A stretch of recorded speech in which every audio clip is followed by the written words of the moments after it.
에베소서 4장 30절 말씀을 본문 말씀으로 보겠습니다. 에베소서 4장 30절입니다. 찾으셨으면 함께 읽도록 하겠습니다. 315쪽 시작. 하나님의 성령을 근심하게 하지 말라. 그 안에서 너희가 구속의 날까지 인치심을 받았느니라. 네, 거기까지. 다시 한번 읽겠습니다. 에베소 4장 30절 시작. 하나님의 성령을 근심하게 하지 말라. 그 안에서 너희가 구속의 날까지 인치심을 받았느니라. 이 말씀을 본문 말씀으로 해서 오늘 제목을 성령의 근심은 무엇인가 라는 제목으로 말씀을 상고해 보겠습니다. 성령의 근심은 무엇인가? 여기서 하나님의 성령을 근심하게 하지 말라라고 우리에게 권면하고 계십니다. 성령님이 근심하신다는 것을 알 수 있죠. 근심이 뭔가를 우리가 좀 깊이 생각해 볼 필요가 있다고 생각이 됩니다. 특별히 이제 우리가 이번 수양회 때 에베소서를 중심으로 해서 그리스도의 증인된 삶에 대해서 주제로 수양회를 캠프를 할 계획입니다. 그래서 에베소서를 쭉 처음부터 끝까지 읽고 수양회 참석하시면 많은 도움이 될 것 같습니다. 저도 에베소서를 중심으로 말씀을 상고하고 있습니다. 에베소서를 보니까 성령의 근심은 무엇인가를 살펴보면서 에베소서를 쭉 돌아보니까 에베소서의 각 장마다 6장까지 있죠. 각 장마다 성령이 안 들어가 있는 장이 없었어요. 각 장마다 다 성령이 표현되어 있다, 들어가 있다는 말씀을 보게 됐습니다. 그것이 에베소서 1장 13절에는 그 안에 너희도 진리의 말씀 곧 너희 구원의 복음을 듣고 그 안에서 또한 믿어 약속의 성령으로 인치심을 받았으니 라고 해서 4장 30절 말씀과 동일한 말씀이 1장 13절에도 나오죠. 너희가 그 안에서 너희가 구속의 날까지 인치심을 받았느니라 하는 말씀이 1장 13절에도 나와 있습니다. 2장 22절에는 또 2장 22절 보면은 너희도 성령 안에서 하나님이 거하실 처소가 되기 위하여 그리스도 안에서 함께 지어져 가느니라. 성령 안에서 하나님이 거하실 처소가 되어진다. 놀라운 말씀이죠. 하나님이 거하실 처소가 우리 안에 지금 지어져 있다는 것입니다.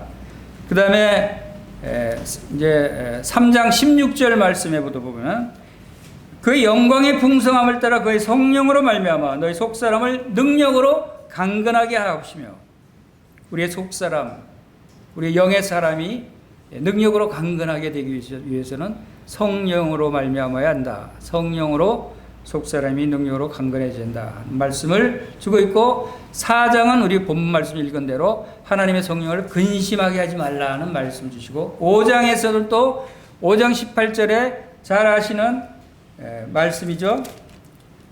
술 취하지 말라 이는 방탕한 것이니 오직 성령으로 충만함을 받으라. 성령 충만함을 받으라. 5장에서 말씀하고 있습니다. 그리고 6장에서는 6장 17절에 보면은 구원의 투구와 성령의 검 곧 하나님의 말씀을 가지라. 성령의 검 곧 하나님의 말씀을 가지라고 말씀하고 있습니다. 자, 이렇게 에베소서 1장부터 6장까지 각 장에 성령에 관한 중요한 말씀을 담고 있는 것을 보게 됩니다. 그래서 성령의 책이다라고 얘기할 수도 있겠죠. 에베소서가. 자, 이것을 우리가 생각하면서 오늘은 그 중에 4장 30절에 하나님의 성령을 근심하게 하지 말라. 그 안에서 너희가 구속의 날까지 인치심을 받았느니라. 이 말씀을 중심으로 살펴보겠습니다. 그래서 성령의 근심은 무엇인가? 성령의 근심은 무엇인가? 여러분 근심이 있습니까? 근심이 다 있죠. 여러분 근심이 여러분이 갖고 있는 근심이 무엇인가를 한번 생각해 보세요. 성령님도 근심하고 계신다는 거예요. 성령님은 누구십니까? 성령님은 하나님의 영이에요. 또 예수 그리스도의 영이에요. 아버지 하나님의 영이고 아들 예수 그리스도의 영이라고 그러셨어요. 그럼 두 분의 영이 같아요? 예. 이것이 삼위일체의 비밀입니다. 삼위일체의 비밀이 하나님의 영이 성령님이고 아들 예수 그리스도의 영도 성령이라고 그랬어요. 성경에는. 그래서 성경에 읽다 보면은 여러분들이 하나님의 영, 성령, 예수 그리스도의 영, 성령에 대한 말씀들이 여러 곳에 나옵니다. 이것이 바로 삼위일체를 우리에게 증거하는 말씀들이다라고 볼 수 있습니다. 그래서 아버지 하나님에 대해서 많이 우리를 얘기합니다. 아버지 하나님이 어떤 사랑을 우리에게 주시고 어떤 일을 행하시고 지금 어떻게 우리를 도우시고 또 아들 예수 그리스도에 대해서 우리가 얘기를 많이 합니다. 예수 그리스도의 사랑이 십자가의 놀라운 사랑으로 희생적인 사랑으로 우리를 사랑해 주셨고 예수 그리스도는 죽은 지 사흘 만에 부활하셨고 하늘로 승천하셨고 다시 재림하실 우리를 사랑해서 우리를 다시 데리러 오실 예수 그리스도 얘기 많이 합니다. 많이 찬양합니다. 근데 여러분 성령님에 대해서 얼마나 얘기하고 있습니까? 성령님에 대해서 얼마나 우리가 얘기하고 있어요?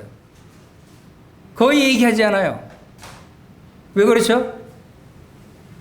아버지 하나님과 아들 예수 그리스도와 성령님은 동일하신 분이시요. 동일한 위격을 가지시고 동일한 사랑을 가지시고 동일한 권세와 동일한 권위를 가지신 분이셔요. 성령님이 행하신 일이 오히려 더 많이 기록되어 있을 수도 있어요. 예수님이 지금 어디 계셔요? 하나님이 지금 어디 계셔요? 하나님은 하나님 보세요. 예수님이 어디 계셔요?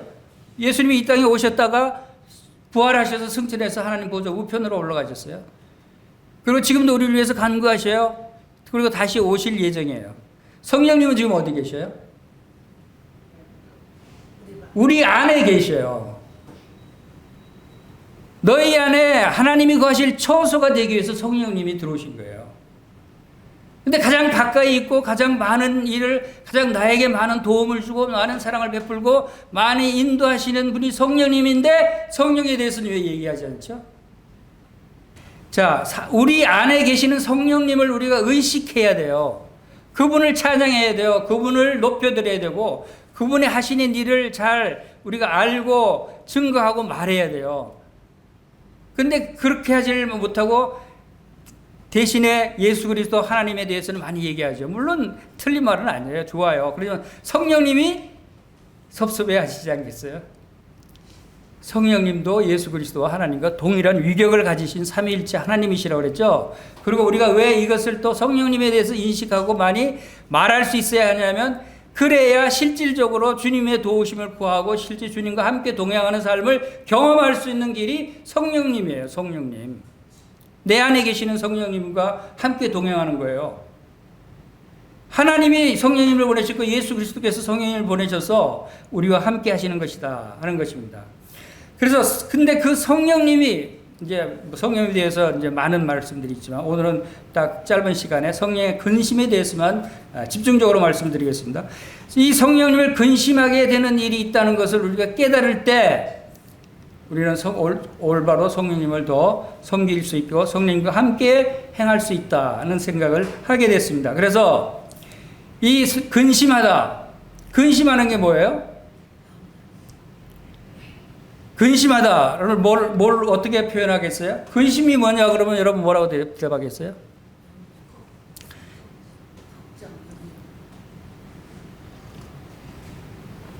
우리가 이 단어를 항상 쓰지만 그 단어 뜻을 설명하라 그러면 뭐라고 해야 되지? 말문이 막힐 때가 많아요. 뜻은 알아요. 머릿속에 들어가 있어요. 근데 표현이 잘 안 돼요.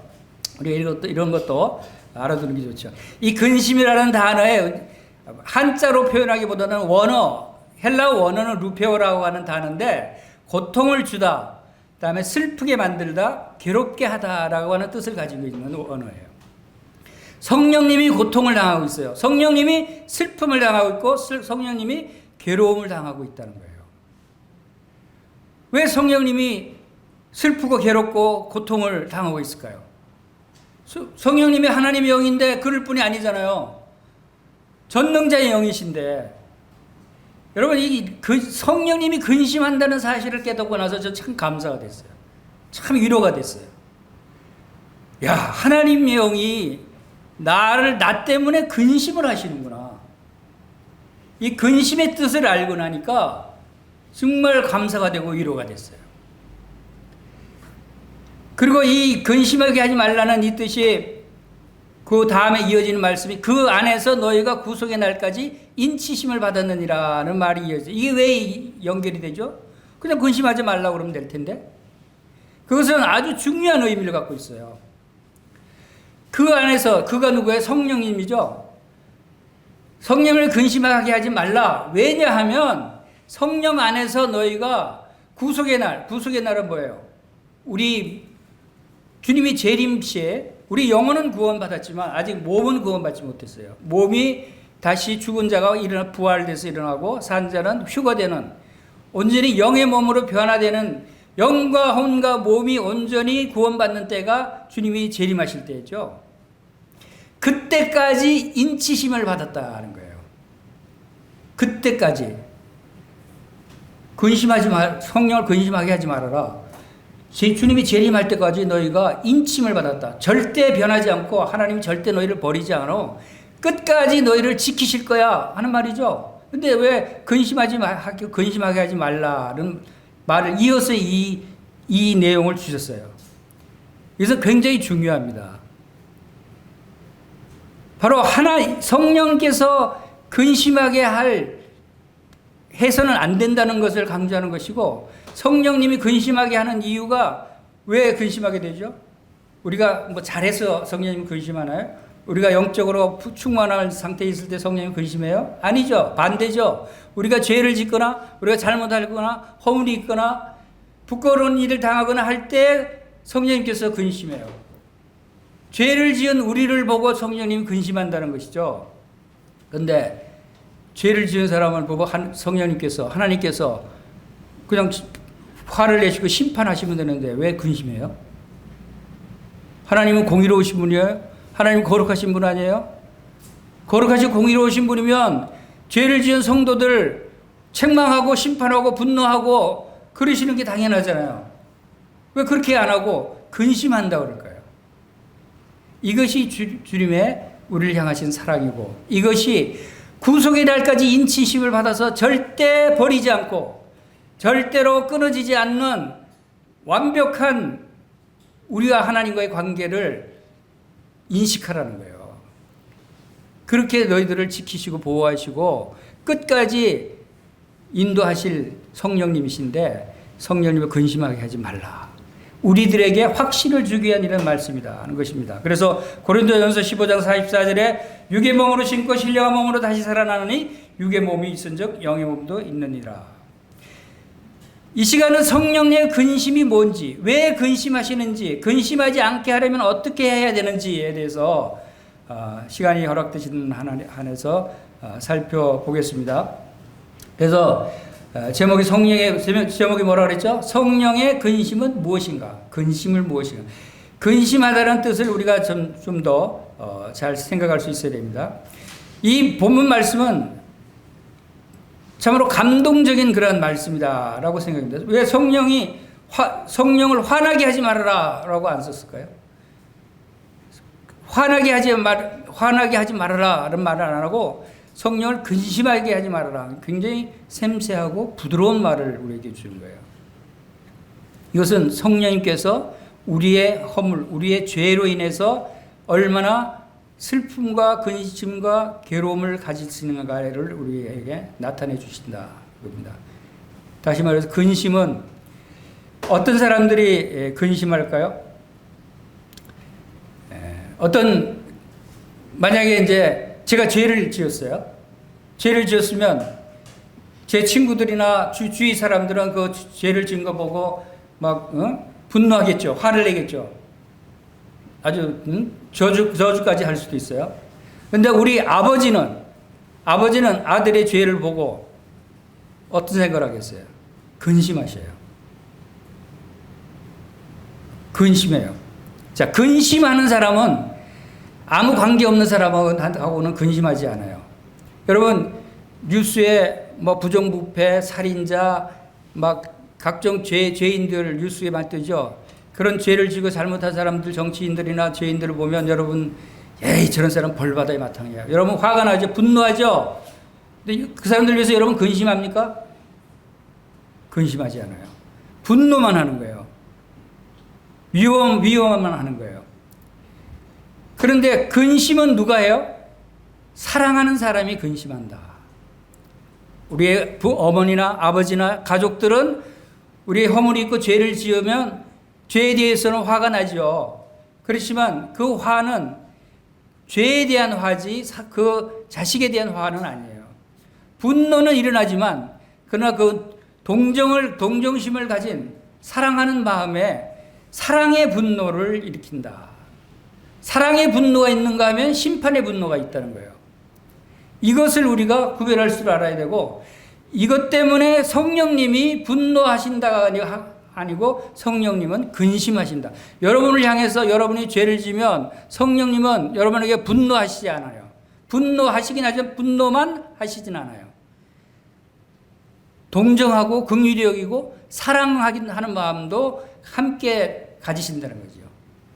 이것이 다른 점이에요. 관계가 없는 사람과 사랑하는 관계의 사람 사이에 갖게 되는 감정의 차이가 바로 분노와 사랑을 갖느냐 아니면 분노만 하느냐, 이 차이가 난다는 건데, 놀라운 것은 하나님의 영 성령이 예수 그리스도의 영 성령님께서는 우리에게 분노만 하지 않으신다는 거예요. 사랑한다는 거예요. 사랑과 분노를 함께 갖고 계신다. 마치 몰약이라는 것이 몰약. 몰약은 굉장히 쓴 약입니다. 근데 몰약은 향기가 굉장히 좋아요. 쓰지만 향기가 좋은 거예요.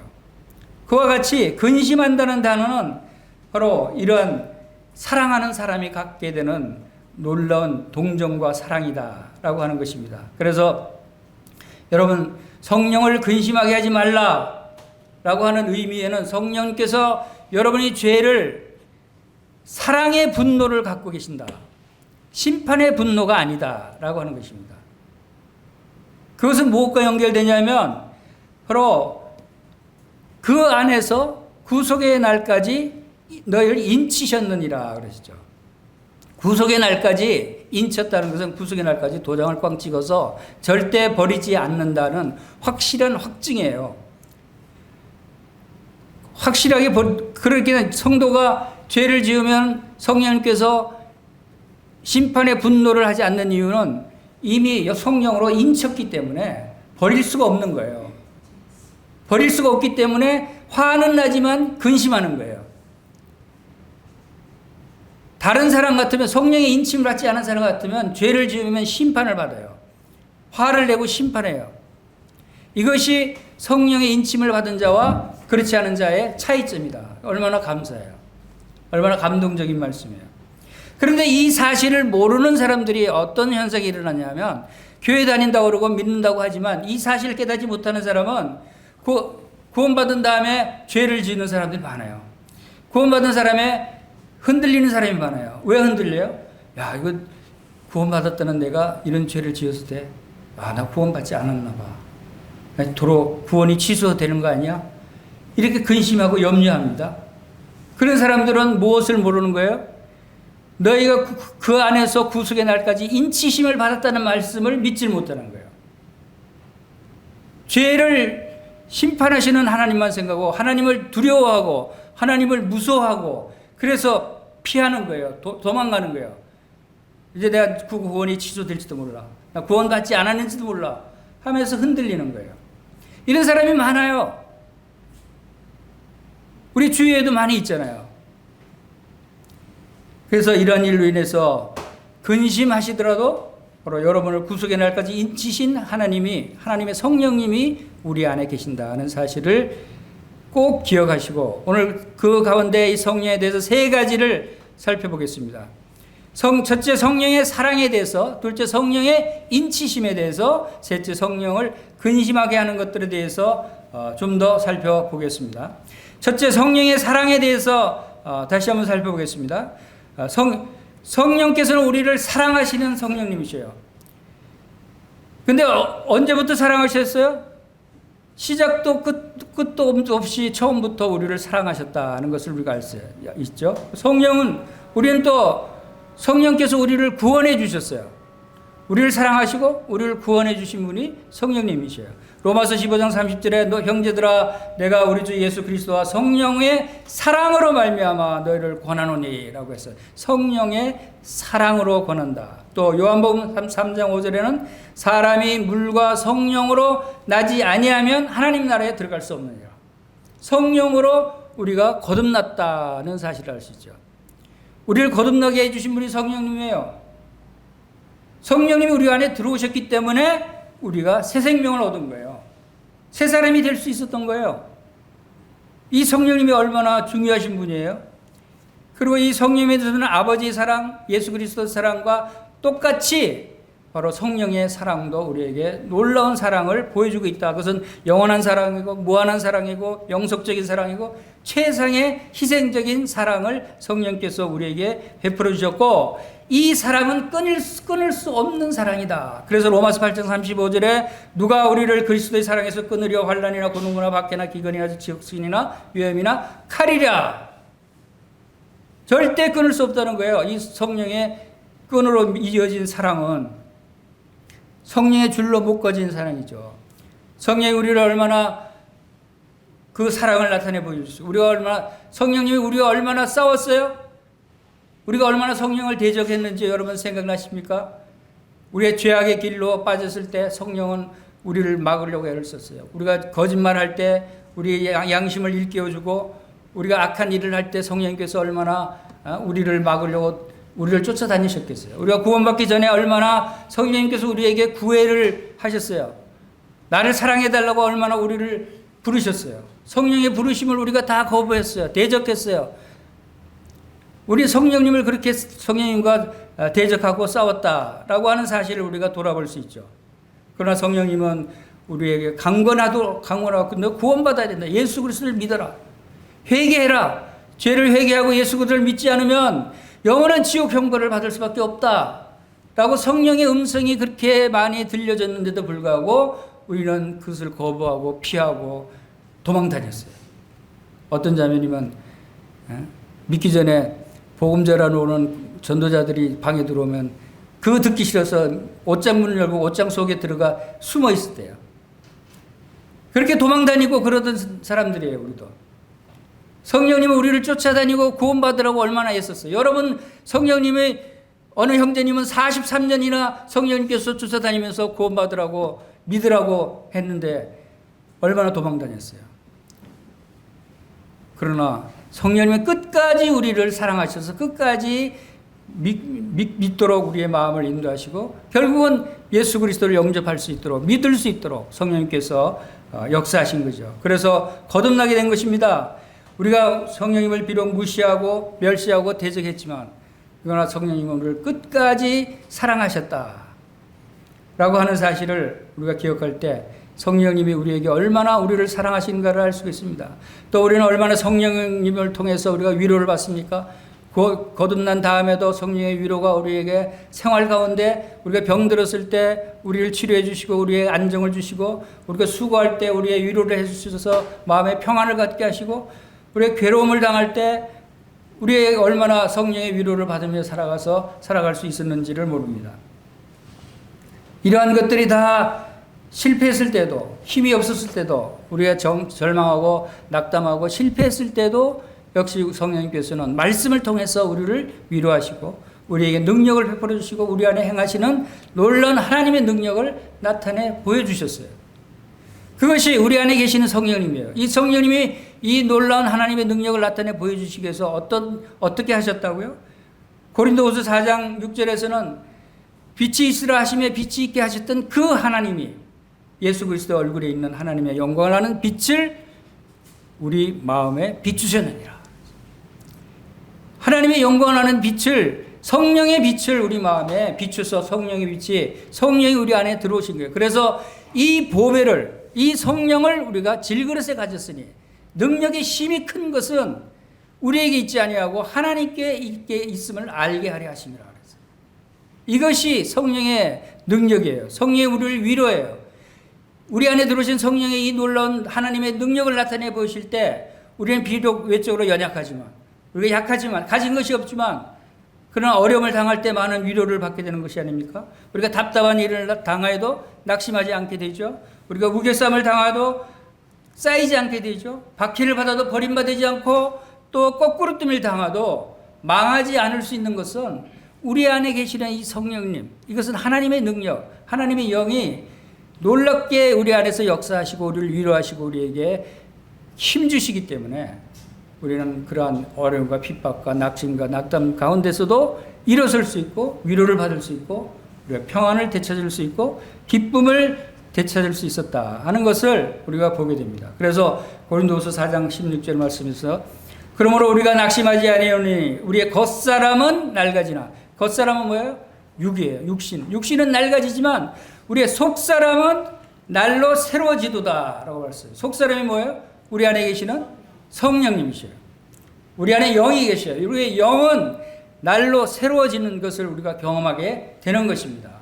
우리 육은 연약해지지만 육은 질병에 걸려서 고통 가운데 있을 수도 있지만 그러나 우리 속사람은 날로 새롭게 변화되는 성령의 능력을 경험할 수 있는 것입니다. 그래서 우리가 잠시 받는 환난에 경한 것에는 육신이 받는 것은 경한 것이라고 그랬죠. 지극히 크고 영원한 영광에 중한 것을 우리에게 이루게 합니다. 무엇을 이루어요? 성령으로 성령 충만함을 이루게 하셔서 영원한 영광에 중한 것. 영원한 영광이 얼마나 중요합니까? 그 영광은 놀라운 영광이고 그 영광은 영원히 지속되는 영광이다. 그것이 바로 성령 충만이고 성령의 영광이 구속의 날까지 인치심을 받았다고 하셨듯이 주님 오실 때까지 절대 변하지 않는 그러한 인치심, 도장을 찍은 것이지만 주님 오시고 나서도 계속해서 영원토록 이어지는 인치심이다라고 하는 것을 우리가 알 수 있습니다. 우리가 이 성령님이 우리 안에 위로가 되시고 보호자가 되신다는 것은 이 놀라운 분이 우리 안에 계신다는 것은 기적이에요. 어떻게 우리 같은 자에게 이 놀라운 분이 우리를 이렇게 도우시고 우리 안에서 능력을 행하실 수 있는가 하는 것을 생각하면 이것은 기적이다라고 하는 것입니다. 성령님께서 우리 안에 계신다고 하는 것은 우리 안에 좌정하신다는 것이죠. 성령님이 누구라 그랬죠? 하나님의 영이에요. 예수 그리스도의 영이에요. 예수 그리스도의 영이 지금 어디 있다고요? 여러분 안에. 그러면 여러분이 누구의 처소예요? 성령님의 처소가 됐어요. 아니 사실이잖아요. 그렇죠? 지금 틀린 말 아니죠? 여러분이 성령의 처소예요. 성령이 누구라 그랬죠? 하나님의 영이에요. 하나님이 좌정하시는 거예요. 하나님이 좌정해 계시는 곳이 초라한 곳이겠어요? 화려한 곳이겠어요? 얼마나 화려한 곳이겠어요? 얼마나 영광스러운 곳이겠어요? 그것이 지금 어디라고요? 그것이 지금 어디라고요? 여러분의 마음이 성령의 처소가 됐다고 하면 여러분의 마음속은 빛나는 하나님의 보좌가 있는 곳이에요. 우리 마음속에. 비록 우리 마음이 오두막집같이 초라한 집이지만 질그릇이라고 고린도후서 4장에 표현된 질그릇에 들어오셨다 그랬지만 질그릇 같고 오두막집 같은 우리의 마음이지만 이 안에 성령님이 들어오셔서 성령님이 들어오시면 성령님이 거하실 정도로 바꿔놓지 않겠어요? 여러분 집에 헌 집에 이사 가면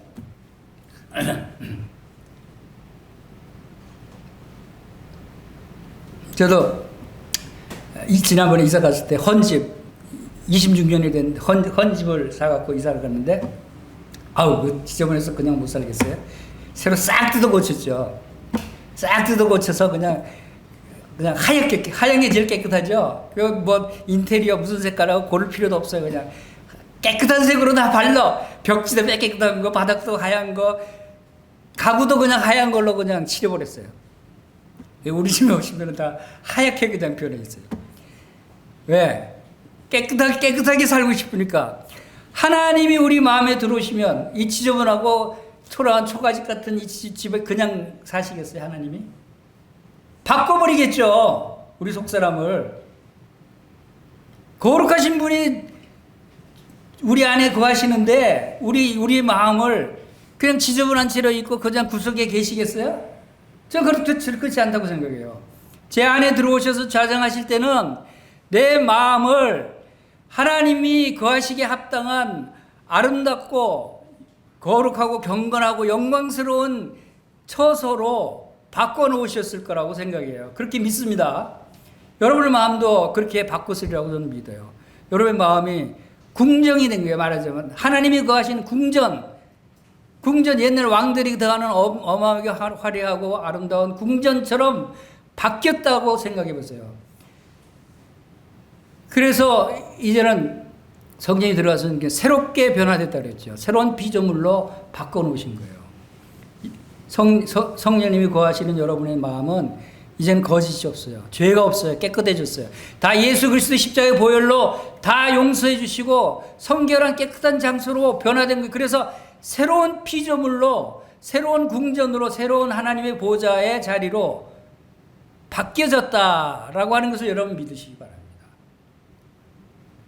우리 육신을 얘기하는 거예요. 아니, 육신은 비록 허물이 있고 연약하고 그러죠. 우리가 성령님이 거하는 우리의 내적 처소, 우리 마음 속에 거하는 그 성령님이 거하는 거처는 하나님의 영이 거하시기에 합당한 자세로 하나님께서 바꿔놓지 않았겠어요? 저는 그렇게 믿습니다. 이러한 것을 우리가 믿을 때 너희가 하나님의 성전인 것과 하나님의 성령이 너희 안에 계시는 것을 알지 못하느냐라고 말씀하셨어요. 고린도서 3장 16절에. 여러분 하나님의 성전으로 바뀌어졌어요. 하나님의 성전을 지저분하게 그 옛날 우리의 속 사람처럼 지저분한 것이 있겠어요? 싹 갈아치운 거죠.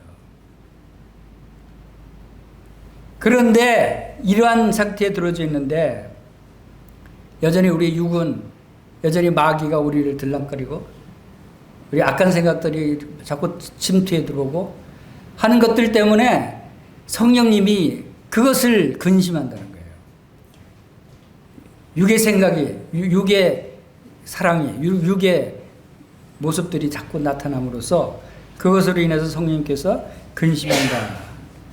내 안에 나타나는 악한 생각들, 마귀로부터 들어오는 유혹들, 이런 것들로 인해서 저는 이걸 생각하면서 아니 거룩하신 성령님이 이러한 나의 이러한 초라한 부족한 모습이 있는데도 불구하고 떠나지 않은 게 이상해요. 성령님이 떠나지 않으셔요. 근데 왜 떠나지 않는가 했더니 바로 그 안에서 구속의 날까지 너희를 인치심을 받았느니라. 인쳐시기 때문에 절대 떠나지 않는다는 사실을 생각하게 된 것입니다. 그래서 두 번째 요점이 성령의 인치심에 대해서 시간이 이제 얼마 안 남았는데 인치심에 대해서 살펴보겠습니다. 성령의 인치심을 그 세 가지로 우리가 여기서 그 의미를 생각할 수 있는데 첫째 증명의 인치심이다. 둘째 소유권의 인치심이고 셋째 보존의 인치심을 주셨다는 것을 우리가 생각할 수 있어요. 첫째는 증명의 인이다 라고 하는 것은 우리가 이제 하나님께 태어난 하나님의 자녀라고 하는 증명서예요. 하늘의 상속권을 받은 유산 권리증이에요. 이것은.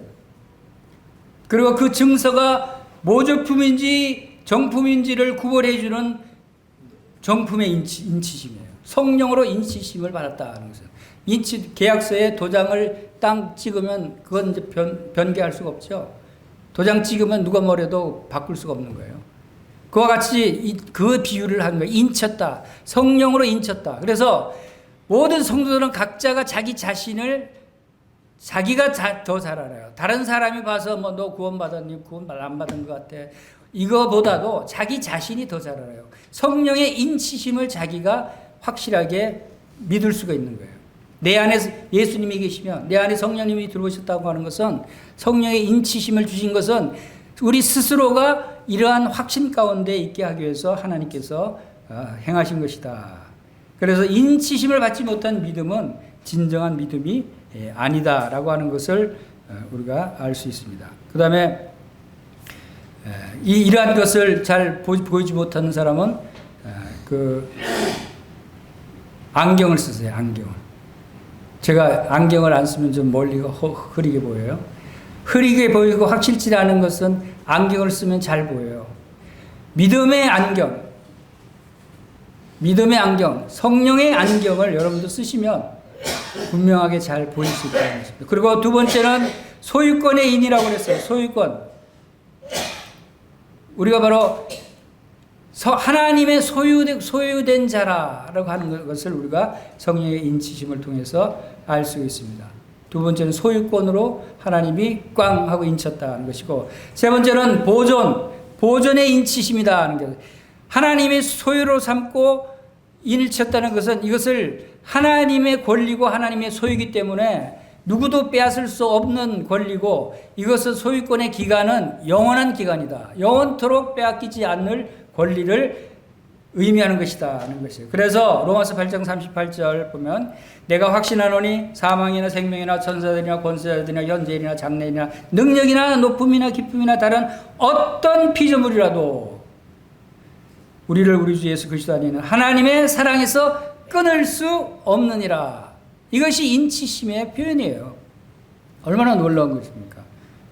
하나님께서는 이러한 것들을 바로 우리에게 증명으로 남겨주신 것이 바로 인치심이다 하는 것을 우리가 알 수가 있습니다. 그래서 이제 시간이 됐습니다. 45분에 제가 말씀을 끝낸다고 말씀을 드렸기 때문에 시간을 지키겠습니다. 그래서 이제 에베소서 4장 22절, 이 에베소서 4장은 그 성령을 근심하게 하지 말라는 말씀, 이 말씀을 하시기 전에 많은 말씀들을 주셨어요. 그 중에 4장 22절, 23절, 24절만 읽고 마치겠습니다. 너희는 유혹의 욕심을 따라 썩어져가는 구습을 따르는 옛사람을 벗어버리고 오직 성령 너희의 심령이 새롭게 되어 하나님을 따라 의와 진리의 거룩함으로 지으심을 받은 새 사람을 입으라 라고 말씀을 하십니다. 새 사람, 우리는 심령이 새롭게 됐어요. 우리의 마음이 깨끗하게 인테리어가 싹 바뀌었어요. 하나님의 성전으로 바뀌었어요. 하나님이 거하는 하나님의 성령이 거하시는 처소로 깨끗하게 거룩하게 정결하게 성결하게 바뀌었다는 거예요. 완전히 인테리어가 싹 바뀐 거예요. 여러분의 마음속이. 그렇기 때문에 이제 하나님의 의와 진리의 거룩함으로 지으심을 받은 새 사람의 합당한 모습으로 살아가는 우리 사랑하는 성도님들 되시기를 바랍니다.